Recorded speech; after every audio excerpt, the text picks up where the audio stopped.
is why I thought that, once everybody had Okay. You should be able to access tell everybody to to, refresh, and we should be good to go. not only is it not much customization, but it is like, uh, There's no it's owl.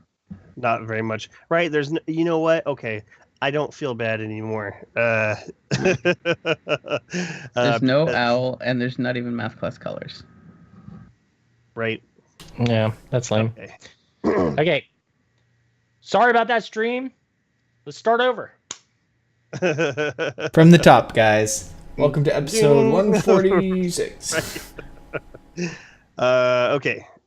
So Sharks, how were you able to see the banner information? Oh, no. Okay, so just explanations of what the banner information's like, and then I went and looked at I went and looked at the banner that you posted, and I looked at some other people's online to kind of get an idea of what you guys were all talking about. So that's kind of disappointing. I mean, I wish we could see it. Apparently there's going to be admins. I was going through, so maybe the admins will have a chance to look at that stuff too. I don't know, but I'm sure people will post it when the game goes live. I mean, I could show you. I literally have the ability to create a banner. How's that? I made a clan, and Okay, apparently it decided to choose Blizzard. Interesting. So you can make your own clan. Well, then that's what people should do to play with these things. Oh, I can do it on my because- Blizzard account. Because yeah, I don't know. It's not that cool. And you know what? part of me is really, really hoping that there are unlockable aspects to this banner system. Like I really, really want there to be, if everybody in the clan completes a raid or something, you get a new item with which to decorate your banner with, and this would be what separates your clan from other clans, is your ability to meet these specific feats. If that's not part of it, then I don't know. It's not going to be a huge deal, but it's a dropped ball opportunity, Right. and that's a giant bummer. So for those of you that are listening, the OBS crashed on us, so we were just talking while Gray was getting everything sorted back up, and we just went back to the clan banners real quick. So just so everybody's not completely confused what the hell's going on. So Gotcha. All right. Where were we, Agrios? So earlier this week, there was an interview with Mark Noseworthy where he misspoke a little bit. There is a little bit of confusion as far as whether loadouts would be locked on the raids. And it's been confirmed that, we would not have locked loadouts on the raids, although that's all that was specifically confirmed. If you ask me, in my opinion, we're going to have locked loadouts as at least potentially a challenge or a permanent type thing on, like, the Nightfalls, for instance. It seems that that's going to be somewhat part of the challenge. This led me to believe, there are going to be more uses than maybe we initially thought for certain weapons. Certain weapons that were regarded as potentially somewhat useless before may be somewhat useful in a locked loadout setup. The one in particular that I thought of, and this was in part because one of the ways I saw it used in the Destiny launch trailer, is the linear fusion rifle heavy. It appears that you would be able to use it to no-scope, hip fire, effectively at closer ranges, but then zoom in to snipe with it. Interesting. I like that a lot. Yeah, in a situation where you have a locked loadout, something that's not as optimal in any given situation as in the fusion rifle with enemies up close or the actual sniper rifle with enemies far away, something that's more adaptable like the linear fusion rifle but less powerful than either of the other two options might actually, be the choice. What do you guys think about locked loadouts in any event? And what do you think about this faux pas? Are we going to see locked loadouts in any form? What's going on with that, Remy? I don't know. Locked loadouts are really cool in my mind, partially harkening back to the early days of Nightfall, where we weren't locked into a loadout, but you were locked into whatever you had, unless you wanted to, leave your friends in this really hectic and dangerous situation while they might be put back to orbit anyways, while you go back to the tower and grab your new gear. This was made obsolete both by the fact that you were no longer sent to orbit upon wiping, and also Mobile Vault made it so it didn't matter. You could grab anything from any character from wherever you were, except for, I found out in Trials, you were unable to, at least through DIM or DIM, sorry, you were unable to change your weapons through the app because they didn't want anyone to have a better an advantage over the other people, and I think that was really cool. But the idea that we would be locked into a loadout is very exciting to me. I really like the idea of strategy. I really like the idea of getting together with friends and saying, well, what are you bringing?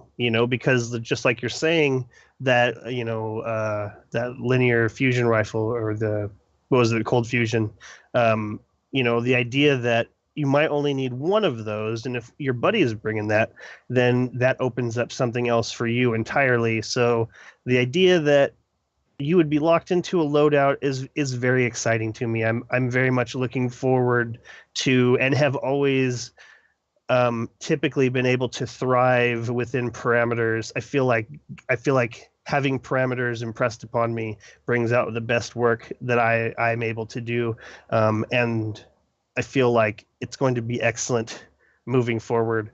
Gray, what do you think about locked loadouts in content? Yeah, I don't mind it. I think that it would be an interesting mechanic, and I think that it would encourage more strategy and teamwork going into an encounter, as opposed to, kind of figuring it out as you go along. And that could be good. It'd definitely be good for, our group, the Guardian 1 group, as we played with one another, but maybe not so good for something like guided games, when you're throwing in somebody that, might not really know what the ideal loadout would be for them to go into a specific encounter. And depending on how much prep time before you load into that encounter you have to set up a loadout and strategize, it might make that whole piece of the game maybe less appealing. But I wouldn't mind it from actually playing the game. Being able to perform with less tools takes that whole element out of my mind of, I could accomplish this if I just had XYZ gun. And there was very much of that in Destiny 1. Like, certain encounters were just much easier to do if you had Touch of Malice or if you had Black Spindle. And to go into an encounter with a locked loadout, you kind of know that, well, at least I can take that off the table. This is designed for this encounter. And if I consider myself to be a better than average player, I should be able to go and do this encounter with the weapons that are being handed to me.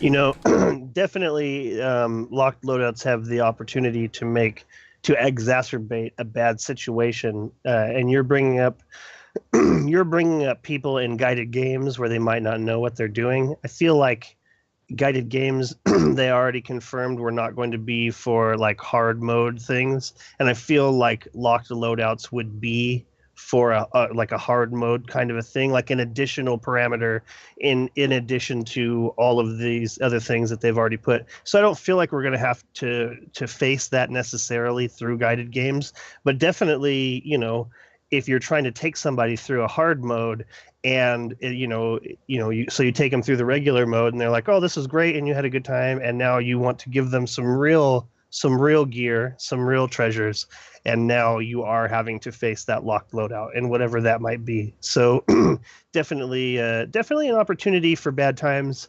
Definitely something that I feel like people who know what they're doing, people who are able to corral cats, I feel like, it will be a simple matter of, well, do you have this and this? No, then don't worry about it. Bring whatever you're comfortable with. And hopefully that'll be the thing. Like, Like I know that the 2 times I went to the lighthouse, the only thing that I was required to wear was the specific piece of exotic armor that sped up revives. So other than that, I think that locked loadouts can provide for an interesting team building exercise, so to speak, as in it's going to provide in certain situations, in certain strikes. I mean, if they're built appropriately, it would provide for certain roles, as in we need somebody who can get up close and personal and take out these ads as they pour through these doorways. We need someone else who can strategically move from point A to point B and snipe the boss and put DPS on the boss. And we need a third person who can work the mid range and defend this particular zone. You know what I mean? So you need to make sure each member of your team, someone's loaded out to be able to appropriately handle that particular challenge in this hard mode event. And that's the aspect I see as potentially exciting. I hope, and I think Bungie has the experience enough to implement something like locked loadouts in a way to be strategic and challenging and fun, as opposed to pain in the ass, really. I feel like go on. I was going to say, and I hope it doesn't turn into, something along the same lines as how we lose our ammo when we switch secondaries right now in Destiny 1, and that's just more of a pain in the ass than anything helpful or strategic in the game. I feel like Bungie learned a lot about how they need to handle the players when Nightfalls became something where you had to hide under a deck for the entirety of the boss encounter in order to defeat it. Like I feel like they understand that there needs to be a hard enough challenge for it to be fun and interesting. But if you make it too hard, then people are going to find a way around it. Like I heard examples of, like with the raid, they said today or yesterday that the raid was not going to be an example of a locked loadout encounter because people would just be going back to orbit. Like I'll just go back to orbit, we'll wipe and then restart that checkpoint with this new gear. And it would just be a hindrance. You're no longer making the game fun at that point. So I feel like it's going to have to be like, maybe it will be like a section, like maybe a specific section, like going into like Vosik, before you drop down, you have to have the loadout that you're willing to use in there, because as you go through there, it's going to... Well, I feel they'll just make the Nightfalls, if you go to orbit, you start them from the beginning. There's no checkpoints. What's that? I just think if they do it with like a Nightfall, there just would be no checkpoints. If you go to orbit, you're just going to start over. Well, yeah, but unless somebody stayed down, right? No, I'm saying they could lock it that if anybody from your team wanted to go to orbit, your whole team went to orbit, and you started over when you went back in. Interesting. Can't see that happening. It'd be pretty simple. I don't know. Yeah. Sure. Then what happens when you have issues with? I guess someone gets kicked, right? Somebody gets kicked or whatever. Yeah. Well, hold on. If someone gets kicked, well, no, because people just pull their cord then. Yeah. So I was going to say, if someone gets kicked, they could rejoin. But if someone actually pushed the button to go to orbit, you'd all to go to orbit. But then everybody would just pull their plugs and. Yeah. Right. So they really have to be careful about how they do this, because otherwise they're just encouraging people to make their own workaround. I saw this great image that was like user interface, and it was like a paved path, and there was like a turnstile, and then it was like user interface was the turnstile, and then user experience showed this just a path tread into the grass down to the dirt of everybody just walking around this turnstile. And I feel like that's what Bungie needs to be worried about, and I don't feel like they are worried about it, because they had all of Destiny to really fine tune it to the point to where here is something that is a challenge, but it's not so much of a challenge where you're going to have to make a workaround. Like when they brought the difficulty down on the Nightfalls, people stopped having to hide. It wasn't as big of a deal if you all wiped. You just had to go through this encounter over again. And so it really, I feel like it really stopped people from looking for hidey holes, Shucks, your take, please, on this whole locked loadouts. Is this something that you're interested in? Good, bad, other, go. Okay, so when they first announced that there was going to be locked loadouts, when we heard that, I thought, ooh, cool. I thought cool for PvP. And there were people on this podcast that thought, oh no, not for PvP, but PvE, that would be cool. And by the time, when I read the article that was talking about the raid, by the time I had read it, I had already seen a post from Luke Smith saying, oh, no, that's not true. It's not in raids.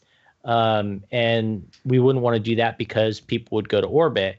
The second he said that, I said, well, that's going to be the case with everything. Literally, if you're in a fire team, you can always go to orbit and come back in afterwards. So I thought, well, you might as well have had it for the raid too if you're going to do it, but they don't want to make it that hard. I think it's exactly what you're saying, Remy, is that they want to make it like an extra fun challenge, but not really a super hard challenge. And I mean, we know that based off of everything that Bungie has talked about just from the beta, the changes that they made, they don't want to make it hard for people. And I don't know if I totally agree with that philosophy, but that's what they're doing. They want people to be able to go in and play these different events. I think it's a cool idea, but I think that there's always going to be people that are going to cheese. It doesn't make a difference what it is. People love cheese. What if there was a Nightfall level? What if there's a Nightfall level above Nightfall that was even harder? Because it's not like a lot of people haven't asked for that. And what if it was elimination style? Yeah, I mean, if you went to orbit and changed your loadout, you come back dead and couldn't ever be respawned anyway. Yeah, no, I mean there are obviously things that they could do to make it really feasible. I don't. You know what? They think could that they're just gonna make do no that, re-entry, and if you got kicked out, you'd have to suck it up because that's the way Trials works. That's the way Trials works. Honestly, we're probably trying to apply it to our hardest thing that we could think of, which is Nightfalls, sort of, because they're usually hard at the start and then later they're a joke. Well, but his tongue slip was about strikes. That's why I went there. Well, you're forgetting playlists. What if it's like the playlist where if you kept in a playlist, you kept racking up that multiplier for increased loot drops and rep gains? What if it's that? You pick your weapons, and as long as you are still in that playlist, you got to keep those weapons. Right, I'm down with that. I think that the idea that every event or option had an extra hard version or an extra. I mean, it sounds like we're looking at basically the same thing as these public events where you're able to upgrade them. Here's the regular public event, and then you need to find another bad guy or do another thing in order to activate an even higher tier of this public event. Okay. So calm down. It's Zavala bounty. Like, you complete the Nightfall in a certain amount of time. You complete the Nightfall start to finish with all the same weapons to get this special engram. Right. Well, right. We know Nightfalls are timed anyways. There we go. That's it. No, we know that Nightfalls, it's not a bounty. It's literally, you have to complete it in 13 minutes. Right. That's crazy. This is Destiny 2 we're talking about? You know this? Yeah. Yeah, that was one of the things that was in, I think, Edge magazine. Yeah. I didn't read it. So, that could be it. It could just be locked loadouts for actually a challenge. Complete the whole strike, start to finish, with the same loadout, and complete this bounty for this reward. Well, even if it's not completed all the way through, it being a locked loadout, you going to orbit and then coming back down wastes so much time. Yeah, but I don't want it to be able to happen because people will still do it. I agree with you, Agrios. Oh, people are always going to cheese. There's always some section of the population who's very interested in doing that. Jez, what do you make of this? Does locked loadouts appeal to you? And what about the idea of a not enforced locked loadout? So, like, example, you get the additional bonus loot if you don't change, but if in the middle of the round you realize you just absolutely need these other ones in order to get any reward out of this at all, you are able to still change it. It's not a locked loadout in that you can't change it. It's a locked loadout in that you yourself are saying to yourself, I want these better gear. I want this additional bonus. What do you think about this? Well, honestly, I don't know. Because in Destiny 1, I'm probably that asshole that only uses his primary for the entire game. Huh? And uses the same primary no matter where. So I generally just don't care what I'm using. I'm fine with whatever I'm using. And so locked loadouts is not going to change my playstyle. Me too. The soft locked loadout. I can't talk. It's probably, I don't know. It still feels kind of cheesy in a way because you're gonna get new people playing. They're going to play through something, change their loadout. It's like, I didn't get the good gear, and then it's like, oh, you shouldn't have changed your loadout, and then you're stuck with that for the week.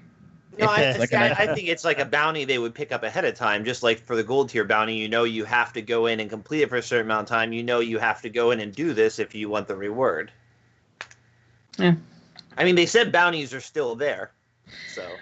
Either way, I don't have much to say other than the playlist. I thought that would make the most sense. So, move on. Okay, so did we get to everyone? Left here?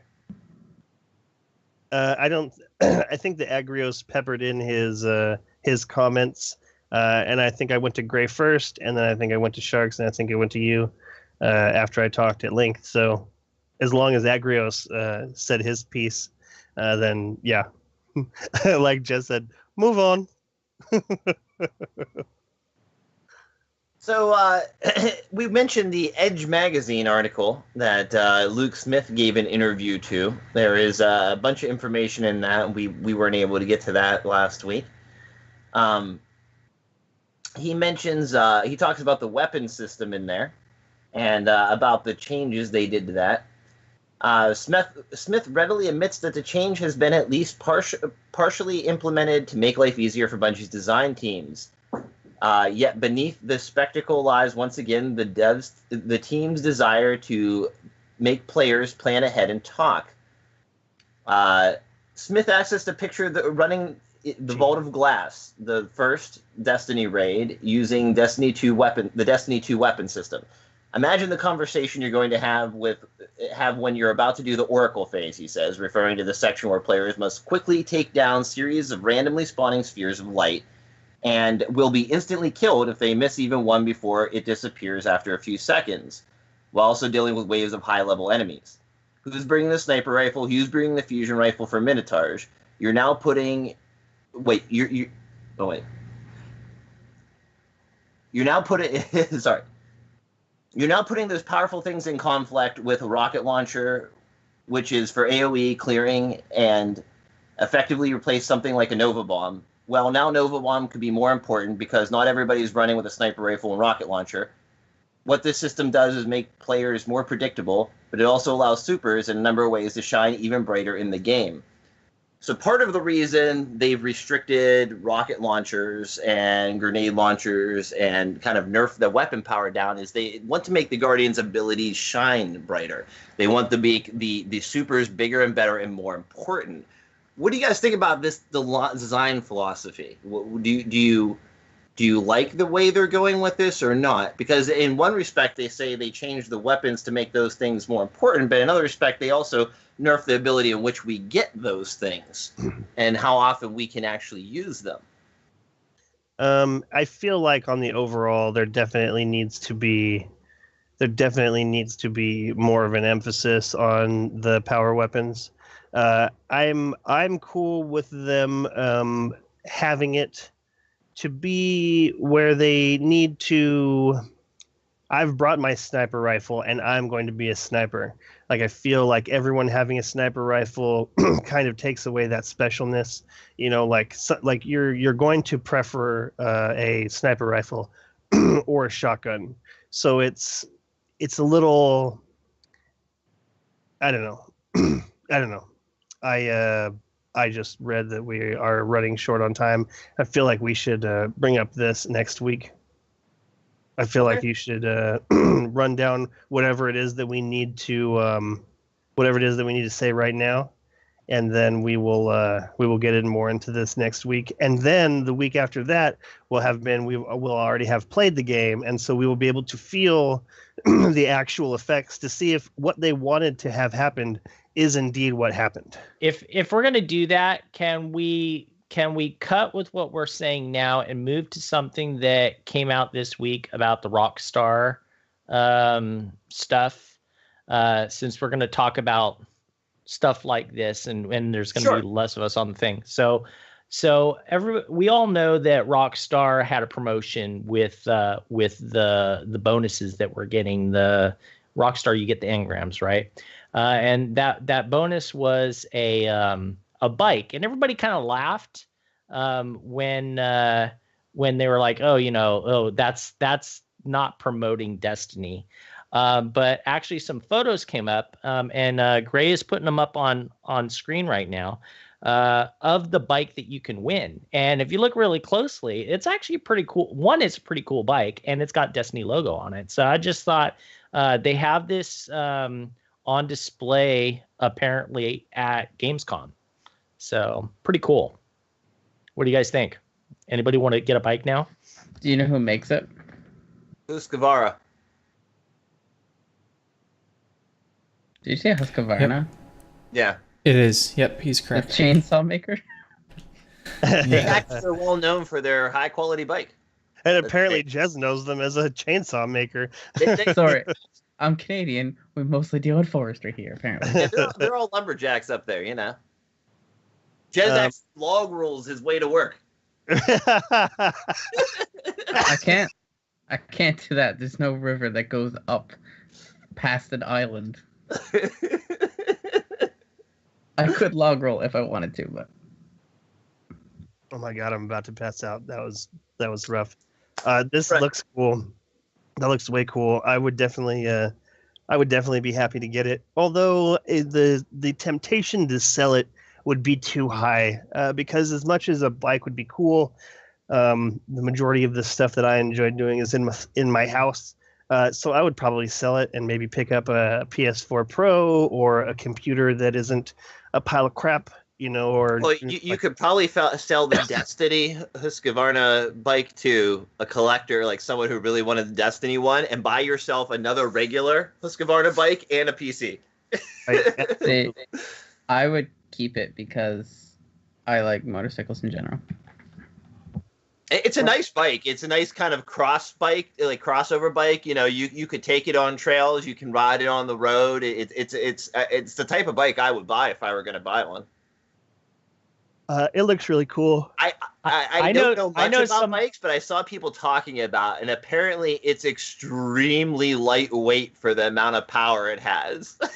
I know somebody Like a in our chainsaw? clan. Right. I know somebody in our clan that would love this bike because he's big time into bikes, and it's somebody big in the community, and you would never expect him to like bikes, but I bet you Mark Square would die to have that Destiny bike. Mark Square actually owns the model that it's based on already.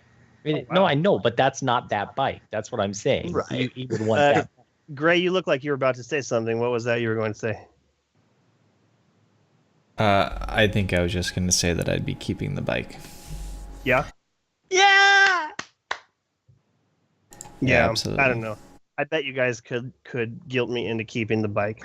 Gray would keep the bike and screw riding in his ship during Grenades and Horseshoes. He'd be riding his bike. You know what? In that case, if I That'd be win it, hilarious. I'll sell it to you, Gray. I'll give you a good deal on it. Okay, so we are out of time. Agrios, did you have a short list, or are we just going to say screw it? No, next week. Excellent. Well then, let us move on to shout-outs, starting with Gray. Shout out this week goes to Dan Finity from the DTR podcast. We got to raid with him earlier in the week on Monday night, and we just had a blast. It was very fun. He's a great guy to play with. We had him doing 90s tunes in the voice of Mickey Mouse, and just some great humor. Actually, the archive of the stream is on my channel if anybody wants to go back and watch it. But it was fun getting to play with him, and he's very supportive of Guardian 1 and very supportive of Grenades and Horseshoes, so it was really good to get to meet him and look forward to a lot of good times in Destiny 2. Thank you, Dan Finity. Excellent. Sharks. So first I want to say that I watched the Hawthorne video. So kind of shout out to everybody on this podcast. You guys are right. It's not spoiler. It's all right. You can watch it. But my actual shout out does go to somebody on this podcast. It's Agrios. And I've shouted out about this before, but this was a long time ago when he sent me all this stuff for Christmas last year. All my games and stuff that he sent me. And I finally got around to playing The Last of Us Remastered. And it was such a treat to play that game. I'm so glad that I had the opportunity to play it. So shout out to you, Agrios. Thanks, man. Excellent. Agrios. My shout out this week goes to my local GameStop store. They take good care of me. Particularly one of the managers there, Nick, at store 4199 here. They always keep me up to date. He gives me a call personally as soon as like Destiny merchandise comes in, so I can come check it out, stuff like that. So this week my shout out goes to them for looking out for me. Excellent. I wish to one day have a relationship with a GameStop manager in a similar manner. Well, plug your ears, Sharks, because this might be a spoiler. My shout out this week goes to my new favorite character, Destiny 2, Louis. Or Louis. I don't know. He might not be a French bird. I don't know either. That's a good question. I thought it was Louis, but you're right. It might be Louis. Excellent shout out as always, Jez. Thank you very much. My shout out goes to my ex-girlfriend Charity. Today is her birthday, and I'm shouting out to her because if it were not for her and and our relationship, I would not have moved up to Washington, where I would have gotten together with Flounder, and I would not have this amazing family that I have right now. And I'm every day so very thankful for this family that I have. I love my children. I love Flounder. I love our house. I love our animals, except for the cat. Cat's been pissing on things. I can't stand for that. Other than that, I am absolutely in love with my life. Looking forward to getting well at some point, but seriously, without Charity, I would not be right here. I would not have this family, and I can't even imagine what my life would be otherwise. But happy birthday to you, and thank you for being the stepping stone to the life that I have right now, because I love it. Kind of a backhanded shout out, but but thank you.